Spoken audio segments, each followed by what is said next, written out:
Og velkommen til præmieoverrækkelse i MD1-stjernet for kategori indhold i klassen er sponsoreret af HC Container. Vinder af klassen med en meget stor marginal til nummer 2, og i øvrigt vinder af den 3.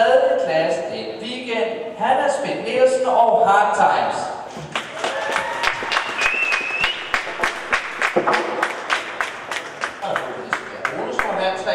Det er der altså ikke, men til vinderen her er der en buket blomster fra Trine Braming, der er æreslægtet, det er skiltet i Norge Sportsredklub, og så er der en sweatshirt fra Bjørkving.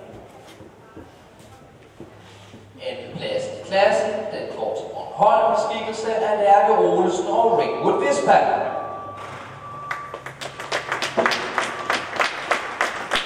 Og til Lærke er der et sadelunderlag, sponsoreret af en ridudstyr.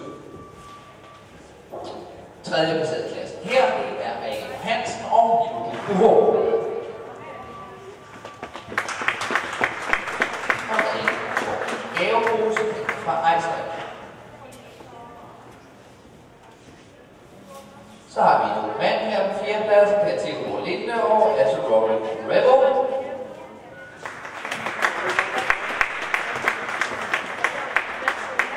Og Theodor, din ærespræmie, det er produkter fra nicehair.dk, men skulle du ønske noget andet, så synes jeg, du skal gå op i sekretariatet, og så finder vi helt sikkert en anden ting til dig. 5. klasse i klassen, og hurtigst med 4 fejl, der var nemlig kun 4 fejl for rytter, men altså hurtigst med 4 fejl her, Anna Martine Lund og Fyr Samuel. Og til dig er der en gavepose fra Ejsland. Hjerteligt tillykke, Hanna, og resten af de placerede rytter, hvor vi beder om æresrunde, højre rundt. I have vision,